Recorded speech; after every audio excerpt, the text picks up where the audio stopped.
Welcome to MamaFuel, the podcast that fuels every mama's heart, soul, mind, and body, and hopefully sparks a few dreams along the way.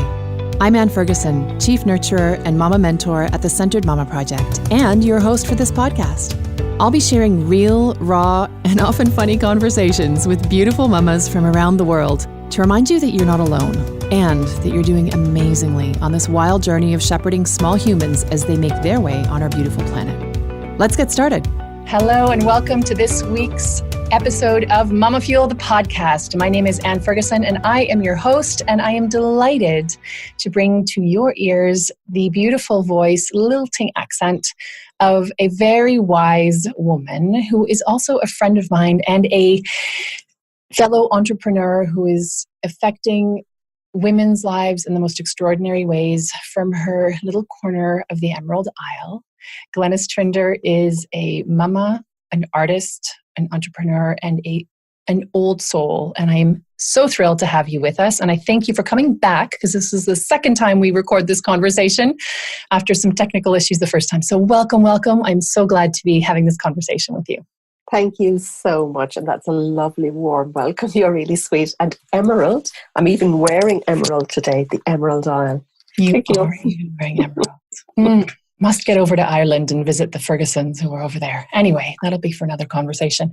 Right. So let's dig right into what your life looks like right now, because you've got kids who are older and they're at different stages in life than back in the nappy days from later on. Tell us, what does your life look like right now? Well, right now with my family, my life is beginning to take much more of, I suppose, a back seat. I've got a 28-year-old daughter, a 24-year-old daughter, and a 16-year-old son. Now, my son is on the autistic spectrum, so he is still quite needy. There's a lot of, mama, and I feel like I have been a mother for 28 years, but I will be, we always are mothers, but I still am a hands-on mother, because in some ways my son would be like a lot younger age. He needs more support. But I'm loving my life right now. I'm loving my life and the whole changes that I have made in my life. I'm loving it. It hasn't always been that way, though, as I know very well, because we've talked about this many times. So tell us about your entry into this season of your life, which began 29 years ago when your first daughter was conceived. Tell us about your entry into motherhood. How was that? Okay, well, it was a surprise. We were both told, my husband and I, that we might find having children a problem because we both had issues, and it wasn't, as it turned out. So it was a lovely surprise. I suppose I loved being a mother. I absolutely loved it. And I had a very chatty, funny, talkative little girl who was full on. And then I had my second daughter 3 years later, and they were just brilliant together. I found it hard then to conceive a third. So in fact, there was an 8-year gap between the two girls and my son. And at the time, I was an artist. I had various careers. I think I was a dress designer when my daughters were young, and then I just stopped and I started painting. And I always felt there was something more, and I loved, while I adored being a mother, I felt that there was a part of me, I got soaked into it. I got completely immersed in motherhood as a role, and I forgot about me as a person. That was the big downfall. I overdid. I was a stay-at-home mother, and while I was an artist and I painted and I did various things like that, it was always put to the side or put second to my role as a mother. I took it really seriously. I took cooking seriously, cooking stable, proper meals, and I threw myself into it, but I found I lost my identity along the way. That was the first warning sign that things weren't working out for me. Maybe not that balanced. I was Yes, it does actually. I mean, I completely lost my identity. Mother, a wife, a daughter, a sister, but I didn't know who I was, and I just struggled hugely doing anything that was bringing me any kind of joy. So it sounds like you were, and I so resonate with this, so intent on doing a good job, like being a good mother and giving them good meals and getting them to the right places and doing all the things, and sort of like the ideal TV show mother who is always present, always perky, always available, always cooking great meals, always at the school fete, always, always. Yeah, I probably grew up on too much of the Waltons or something like that, because I became that sort of a mom. And in fact, I just lost completely who I was. And I was playing a role. I didn't know who I was anymore. That's where I got stuck. And then what happened? What did that start looking like in your life? Well, I suppose the first change was when I had my son. And at that stage, I was just about to have my first exhibition. I really felt this is what I should be doing. Art was my thing. I was having my first exhibition, and then I discovered I was pregnant long after I had, decided that, well, this wasn't going to happen. I was 40, and I was at the stage where I was ready now to move on to the new phase. I found something that I really wanted to do. My girls were 8 and 10 or 11, 8 and 11. And then I had my baby, who was fabulous. I adored him to bits. And it was like everybody else's life went on, but I was thrown back kind of 10 years or 8 years back to the beginning stage, which I loved to do. And I stopped painting, but I stopped nourishing myself. I stopped doing things for me. And what happened was, when my son was 3, it was becoming obvious that things weren't the same as they were for my girls, and that he needed a lot more input. So at that stage, we needed to get help in. And all of a sudden, I realized that, I had been a total full-time mum. And what happened was Ben was getting all of this outside help. And I think he was working something like 30 hours a week, one-to-one with people. Wow. So that was a huge gap for me. I had all this time on my hands, and I started putting it into being an artist. But then I just lost my way. I really didn't know what it was or who it was I wanted. And I think around at this time as well, my daughter was about 16, and I was looking at her life and thinking, so easy for them. I want to be 16 again. I want all of this. And I could not cope. Now, I did run away from home. It wasn't like I was running away forever, but I did have a sort of, my family call it my midlife crisis. I just call it me finding me. I was so immersed in everybody's stuff, and somebody suggested to me that I need to get away. I had a camper van that I had rented for a year from a friend who was away. So I had this camper van that I could have used. My marriage was falling apart as well at the time. I really felt I wanted more than my husband, more than my kids. I felt there was more there because I had lost who I was. And this friend suggested I just go away for 6 weeks. And I said, are you kidding me? How will the world continue basically without me for 6 weeks? And I, as I thought of it, I really thought, and my husband was very much on board. We were really ready to just move apart, and we did, in fact, separate. But he was very much behind the fact that I needed to get away and to have this time on my own. So I didn't go for 6 weeks. I went for 4 weeks. And it was, for me, that was huge. I had never taken 4 weeks off being a mother. Probably and not I 4 had, days even. Listen, it was, this was, I suppose my daughter at this stage, was she 16 or 17? She was older, actually. She was 18, and my younger daughter was, so it's nearly 10 years ago. My younger daughter was about 14, 15, and my son was 5. But I had everything in place. I had people signed up to do different school runs, and my husband was off for a lot of it because he was in education.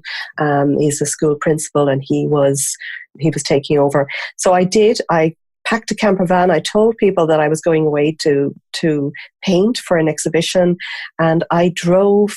I had never ever been on a holiday on my own. I was afraid of boats. I'm living in a tiny town in West Cork in Ireland, and I had to drive halfway through Ireland on these tiny roads in this. Now, when I tell you it's the camper van, it wasn't a little Winnebago. This was a huge camper van. Wow. It was a family-sized camper van, and I filled it with everything. I had a bike, I had every kind of art material, but I knew that that's not really what I wanted to do. And I had all of these self-help books and angel cards and stuff, and I crossed Ireland to Britain, drove across Britain, and eventually went across to France. I had no idea where I was going. I just knew I was going to go somewhere in France.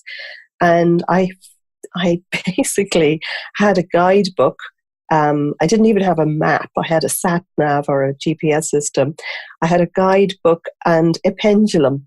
And I used my pendulum to see where I would go, and I followed my heart, and I ended up in the Vosges Mountains, very close to the Austrian border in, I can't even remember the town, it was close to, in France. I went somewhere where I felt I would be nobody's mother, nobody's wife, nobody's daughter, nobody's friend, nobody's pillar of society. I was just going to be me, and I didn't want to speak to anybody. So I went somewhere where there were no English or Irish people. There were nobody who really spoke English except for the owner of this campsite in it was a beautiful place in August, near the end of August. So I was there into September. And I parked my van, and I then realized, I do need people. My van, there was a whole drama. Things didn't go well, and I learned so much on that trip about myself, about what I really did need. And I suppose I grew up. It sounds like you ran away to find yourself instead of running away from all of the not enough. Absolutely. It feels like a running away from drowning, running away from overwhelm and from suffocating in with people that you loved, right? It's not about not loving your children or not loving your husband, even though you were not in a good place. It sounds like it was more about, if I don't leave here, it will be the end of me. Like I need to save my life. Yeah, that's exactly how I felt. I just felt I couldn't. And in fact, my husband was worried about me at the time, because I would have been that woman who always had, home-baked bread and, cookies without sugar and good home cooking. I became, before I went, one of those people who there wasn't even food in the fridge. He'd come home from work and I was on another planet. I was so exhausted from every single thing in life that I couldn't think of another person. I really just was so at the end of my tether. And that trip away from me just showed me what was important in my life. I brought my laptop with me. I Skyped the kids and the family every day. So there was never a night that I didn't speak to them or talk to them, but they couldn't hug me. But in fact, actually, my girls were old enough for that. And my son, who is on the spectrum, he wasn't really that into hugs anyway. Once he saw me and spoke to me, he was quite cool about it. So in fact, I thought everything was going to collapse. They did really well without me. They got on well. I have so many places I want to take this. One thing that I want to ask you, it's a detail, but it came up when you were talking earlier. How many people did it take to replace you when you went away? Very good question. I think I had about 15 friends and neighbours and family members. My sisters took over, and then my daughters were at an age that they could do a lot. My husband, while he's a school principal, so while he was doing some work at that time of the year, at the beginning when I left, he would certainly have had more free time and be available. Then the biggest challenge was I went the last 2 weeks in August, first 2 weeks in September. So there was a lot happening. He was back to school. When I think of it now, my daughter started college, and she started to do a degree that she never would have done had I been at home. But in fact, I totally believe when you do what you need to do for you, it has a ripple effect on everybody else. That year was a turning point for her. And while she was in a course that she didn't like, she learned an awful lot about herself. And she's now an actress who does stunt work. She realized when she was doing that college English course that it was so not what she wanted to do, but she followed her passion, so there was a lot of good came out of it. Yeah. And it's one thing to hear when you look after yourself, you're really looking after everyone. It's a completely other thing to be on the precipice of absolute disintegration, mm-hmm. and to live it in your body and to see that actually, yeah, I just walked away for 4 weeks and the world kept turning, and we put ourselves under such immense pressure. And I think it's part of what feeds our, and everyone has different degrees of this, but feeds our pressure, the internal pressure that we put on ourselves to feed the kids the good meal, to, have the house looking a certain way. We've gone back to the days of June Cleaver somehow, where we're leaving it to Beaver, and, we're at home with our little aprons waiting for our husbands, even though we're still working a full-time job and also being the number one carer for our kids. And also there's, the expectations that are on mothers the opportunities are like never before. And so are the expectations. Mm-hmm. And I'm not surprised that in that context of holding up that facade, that public face of everything's grand, everything's great. So would you like a gluten-free, sugar-free, organic cookie? And, oh, sure, I can be there for the whatever school event. And yes, nobody ever told me to play that role. My husband didn't expect it of me. My kids had become to expect it, but only because I chose that role. I developed that role. I became that person, and it was so not me. I actually do cook still. I do, but, I've also taught my girls to cook, and they were able to, go to college and teach people that they lived with how to do that. I do the things now that I feel only I can do. And I help everybody else to do that, that which they can do. But life has changed so much, and that was the pivot point for me. It was putting me first, and I reckon for everybody, that was the big learning that I got out of it, was to do what felt authentically right for me. And I teach people now to love themselves truly, madly, deeply. It's the only place that we can move forward from. And all of the things that I did then, even the role that I took on as an artist, that was something I like painting. I'm good at painting, but that's not all I can do. Mm. And what came out of that trip was the fact that, I'm intuitive. I'm good with people. I can change myself. I can help change others. So my whole life changed, my whole way of being, my whole way of working. And it was down to me discovering what my passion and what my purpose in life was. And our purpose is always around following what you love and being authentically you, and knowing that you are enough, absolutely, as you are, to do that.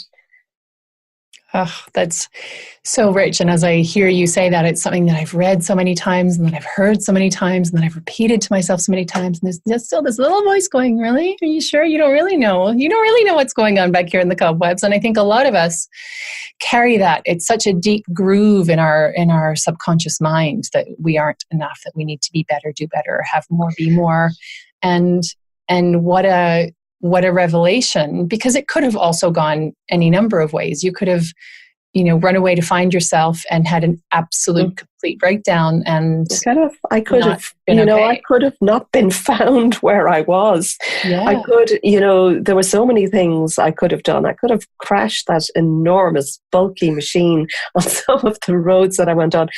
I had such incredible experiences, and not so much near misses. It was all of the things that went wrong that I thought, how can this? I got as far away from my home as I felt I could.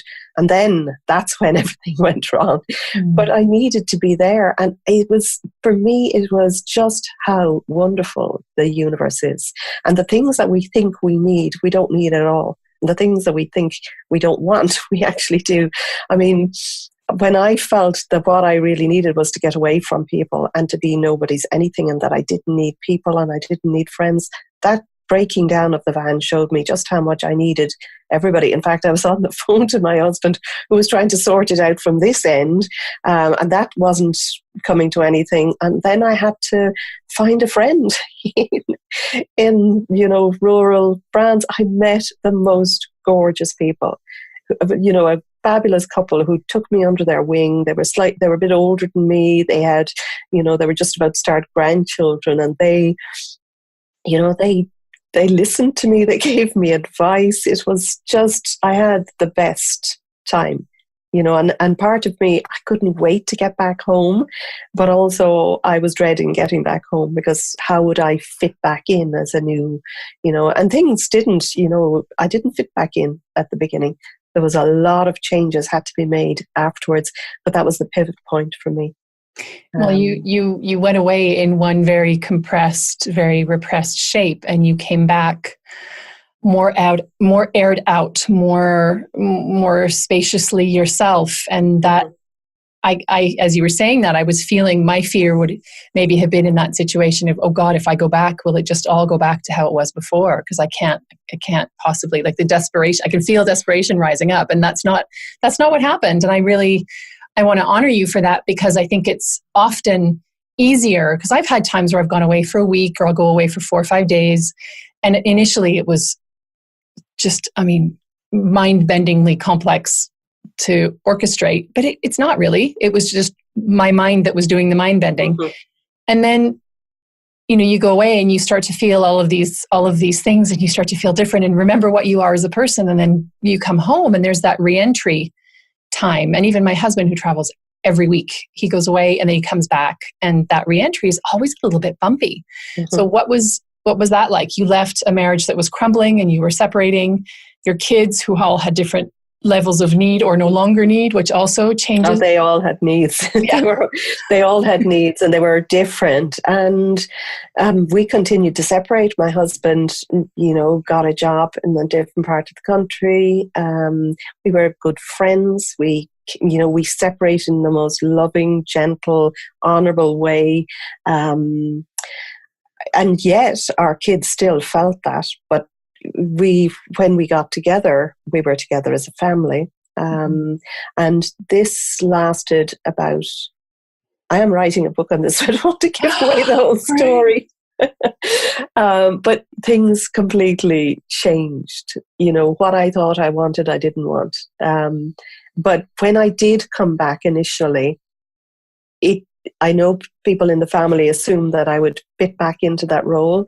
I couldn't, but I was away for more than 4 or 5 days. I think it was the fact that I was away for that whole month, and I came back a different person, because I went away somebody who hadn't had those experiences. I went away. I met my husband when I was 21, and I lived at home, and then I got married, and I didn't have those experiences. So for me, it was like a coming of age. I got out I broke so far outside my comfort zone, and I did so many things that to me were terrifying.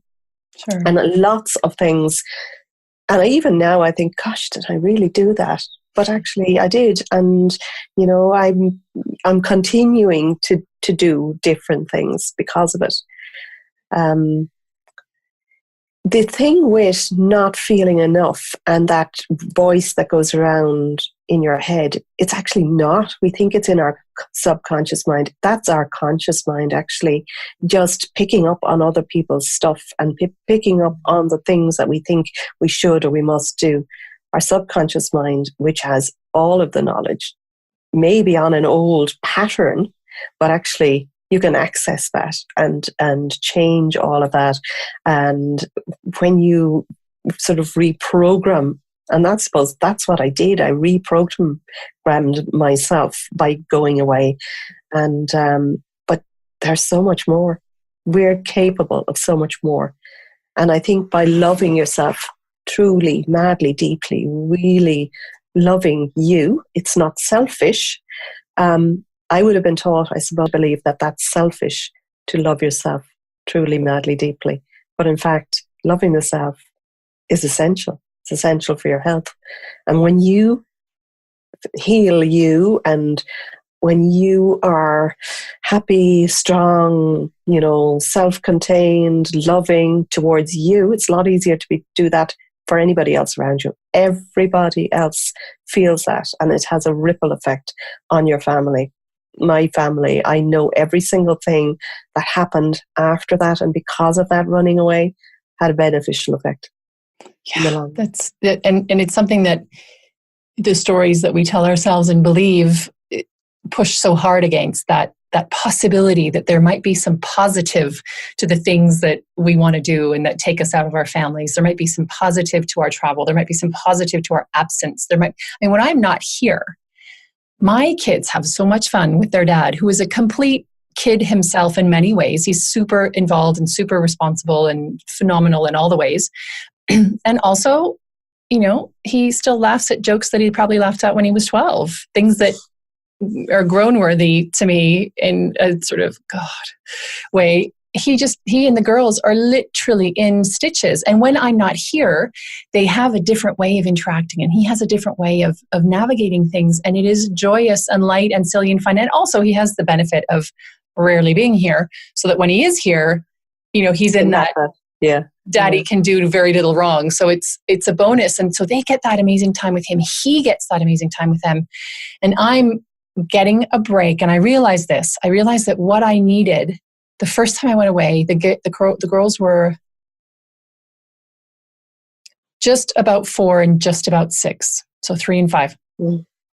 And I went away for yoga teacher training, and I had some stuff happen to me health-wise before. And so I was extremely tense going to this teacher training in case, in the middle of the olive groves in the south of Spain, in case something would happen. And so it was probably one of the highest anxious moments of my life. And I went away and I realized 2 days, 3 days, I absolutely didn't miss anybody one single iota. And I was feeling guilty about that. And then I realized it's not that I'm not missing them.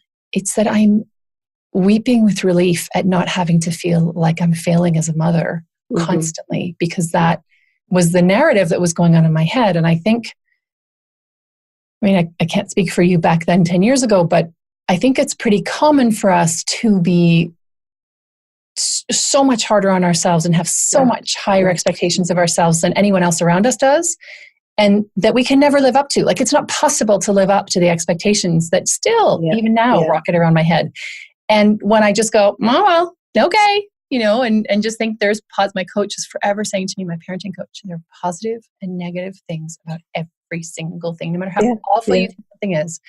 There will be positive. So let that be. And when you do that, as you did, you start to realize that for all my pushing to insist that it's not true, it really, really is. And so you were able to come back and find a way for the 5 of you to fit together in a new shape. Yes. And that has now brought us to this scintillating being that you are today. Because you really do. When we first met online, and I hope to meet you in person soon, but the energy that you exude and the positivity and the possibility, and yeah, it's just lovely being in your aura, even at a distance. Thank you. That's really sweet. And I actually feel I have become a glass half full, or 3/4 full actually, person. I would have been much more I would have been nervous. I would have been pessimistic. I was almost afraid to be optimistic in case I'd be disappointed. I can't even relate to that person anymore. I expect the good in every situation. And even when I see, if I'm in an uncomfortable situation, I'm constantly asking, what brilliant thing is this going to bring? Because that's the way the world works. That is the law. And I'm utterly fascinated with and love the law of attraction. And when you feel like this, you get more of it back. Totally. And you just need to, there comes a point where you need to just step over that threshold and just believe it. Just close your eyes and just trust that it's there, because until you trust it, you don't see it. It's there, but you don't see it. And then once you start to trust and you start to believe, then the knock-on effect is extraordinary. Absolutely. What would you today, with today's goggles on, say to you at the very beginning of your mothering journey, when you were starting to pull on this, Mother Walton, June Cleavery kind of exterior and pressures? What would you say to yourself when you had your first full-on baby? Way at the beginning. I'd say give yourself a break. You're doing great. You're doing really well. And the biggest thing I'd say to myself was, because I could have been a cross or a cranky or a not hard. I never hit my children, but I would have been, when I think of it now, I think from the way I am now, it would nearly have been abusive.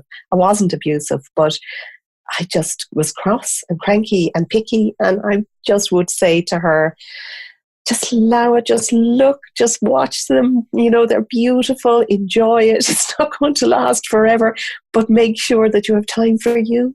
You're doing perfectly. Just step back, enjoy them. I think because I was trying for perfection so much, I didn't enjoy those times when they were really young, when I was trying to fit everybody into a happy little scene. But I think I'd say just love yourself first, fill up yourself first, do things for yourself first, and then you're a much better mother. I have my son now would be very challenging. Behaviors could be quite challenging, but I know they're challenging when I feel challenged. If I feel short and crabby and I haven't gotten outside for a walk or done something nice for myself, I realize he's only reacting to me. It's all me. And when I go away, just 10 minutes, half an hour, and do something for me and come back and I'm calm, things are so much easier. He's calm. And I think that's what I would say to myself back then. Give yourself a break. If you give yourself a break, you're giving everybody a break. Yeah. It has to start. It's a bit like that analogy. If you're on an airplane, the oxygen mask comes down. You must put it on yourself first. You're no good to anybody else unless you look after yourself first. And when you've got tiny children, that's very hard to do because you have to put them first. But unless you're doing it from a place where you're well looked after, you're just no good to anybody. Yeah. You're not doing the job as good as you could unless you mind yourself first. Yeah. And your body and spirit and heart were probably whispering in the early days, talking a little bit louder, shouting, and then absolutely going mental at you for a long time, way too long, if you were getting to the stage where the fridge was empty and you just couldn't even be. And you say that, and I recognize that. Like I have, in the last couple of years, really been in this, like, can we not just eat a box of tissues? Like, there's always food in the house and there are always options in it. But there is this like, I'm over it. I'm done. I don't want to talk about what's for dinner anymore. It's been 12 years and I know we all need to eat. So figure it out. I'll just be over here having an avocado and some olive oil and knock yourselves out.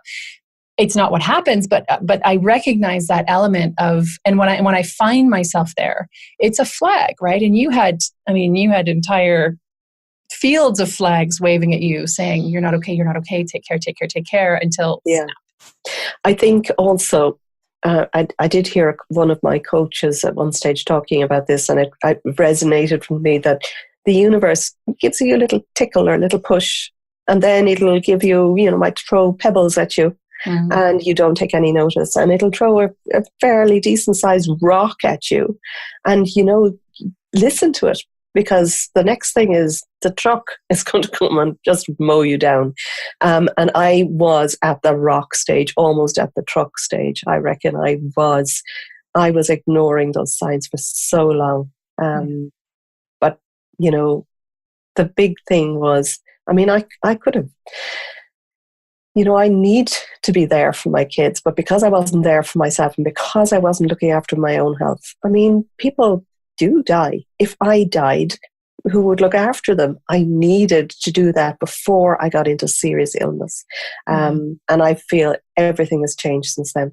Everything I feel like I've gone backwards in time. I feel like I've gained youth almost because I was so tired back then.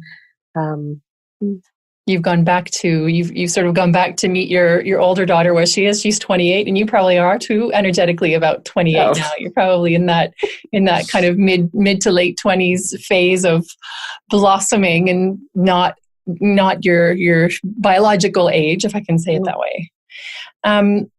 What you're saying reminds me of a conversation that I published earlier this year at time of recording with Patricia Agnew, who is probably a little bit older than you, very little. A beautiful Welsh lady who has a camper van that she has bought now. Okay. And she just bought herself a tiny little house in Denmark to be near her granddaughter and her daughter. But she takes her caravan and just goes on adventures. And I can't remember her caravan's name right now. Oh, I knew it so well. I can see the caravan. And we actually recorded a podcast interview when she was in her caravan. And it was, and what you were saying about follow the things that excite you, follow the things that light you up is exactly the message that she was saying. So it's interesting to hear that message echoed back to me again, as well, not a second time, an nth time in a lifetime, but certainly recently, to hear both of you in a similar season of life, having that reflection back of just find the joy, get curious about the things that spark you. Yeah, and that's all it is. And in fact, I teach a lot of people how to connect with their purpose and passion in life, but actually, really, what you just need to do is follow that flow, follow that sense of joy and ease, and do something every day that lights you up. If you don't light yourself up every day, what good are you to anybody else when you light yourself up? And we're here for a reason. We are all designed perfectly, absolutely perfectly. And when you do the things that you love, that really give you energy, you're living your purpose in that moment. And it's following that, doing more of it and more of it. That's all there is to it. And it doesn't have to be complicated, does it? Because our minds, we make it so complicated in our minds. And if the thing that lights you up is being with children, then find a way to do that. If being, painting is the thing that lights you up, find a way to do that. If speaking in front of crowds and getting them excited is a way to, find a way to do that, whatever the thing is. Even if it's, talking to people, I never recognized that one of the things that I do now for a living and that fills me with joy, it was connecting with people. I never realized that I'm good at that. That's something that I love doing, and that's what I do now. It's part of what I do. It's just making new connections, and it's whatever it is that lights you up, do more of it. You will be led like breadcrumbs to that thing where you start noticing all of your good points, all of your loves, all of your desires, everything that lights you up comes together. And that's how we're unique. You know, we were made unique. There's nobody else that does all of the things that we do. You know, there's only one of each of us. So totally. And you were talking about the breadcrumbs, and I think much like the analogy of, you know, the pebbles and then the rocks and then the boulders and then the truck, I think it may work not in reverse order, but in a similar way, in that you get these breadcrumbs and they're of a certain dimension and size and spark and energy and light. And then if you keep ignoring the breadcrumbs, they're right, like you're tripping over the breadcrumbs. It doesn't have to be hard. The breadcrumbs are right there. They are. I had this brilliant free challenge in my group this week, and it was just teaching people 5 days we did it, working with the law of attraction, and each step was just finding, so that you're focusing on the good. There was some incredible manifestations. People found amazing things, big results, purely because they were looking for it. Where what you focus on, you get more of. Yeah. So when you're focusing on that love and joy, your life will be filled with it, and you will be a blessing to everybody that you come in contact with, your family, your children, everything. It is that simple. It really is. So tell us about where people can find you, because you are this being of light and scintillation. So where can people connect? Well, I have, I suppose the place that people find me the easiest is probably on Facebook, Glyniss Trinder. No, actually, I have a page, that Heart of Manifest. I'll give you some links, but my website is glynisstrinder.com. I actually can't even remember the name of my business page. Okay. Can you spell Glyniss Trinder, because it's not like you think it is? It's not, and that's a woo thing. I changed my spelling because of a long story, but I won't go into. So my spelling is Glyniss. Trinder is Trinder. Lovely. .com. Perfect. Well, I will link to your Facebook group and I will link to your page. And I have one last question, which I like to, well, 2 actually last questions. One is a new one, which is why I almost forgot. In fact, I think I'll just ask the one. And my question is this: the focus for the MamaFuel podcast has shifted slightly from self-love, which we've talked a lot about. So incorporating that self-love, but also to look at sisterhood. And I love asking my guests now in this new season of recording in 2019, what is sisterhood to you, and how has it had an impact and an effect in your life? Mm-hmm. Well, I love being around women. I love being around other like-minded women. I have 2 sisters who I'm now very close to. We would have probably not always have been close when we were growing up, and even in our early years, but we have gotten closer. So we, that connection as you get older, I think, is probably more important, because you have so much in common that you can go back and think about and talk about. And now that our parents have passed on, we have that real strong connection, and I love and really appreciate that. But likewise, I work with women. I seem to, while I do like men, I find I have so much more in common with women. And I've been in various masterminds and groups. I have an online business, and I make connections with women every single day. And I love it. Even in my free group now, which I adore, the energy in there, that connection that women have together. And it means so much when whatever you're struggling with, there's always a woman who has the answer, because they've done it. So has sisterhood, and we were talking about this, it's a bit of a cheating question because I know the answer. But where do you go? Where have you found sisterhood? Everywhere. I find sisterhood everywhere, actually. I find it not only with my family and my daughters, but really with every one of those group programs that I've taken part of, or I am in a brilliant mastermind at the moment, and there are some amazing women there. But in every mastermind that I have been in, and I love every year to join something new, because I really feel the support of women around me is so important. And I have connections now all over the world with women that I have met in different groups, women that I've worked with, women that have worked for me. I suppose that's, I don't know, am I answering your question right or not? But that it is available, as you say. It's available everywhere. It's available everywhere. And if you're just looking for it and open to it. Open to it.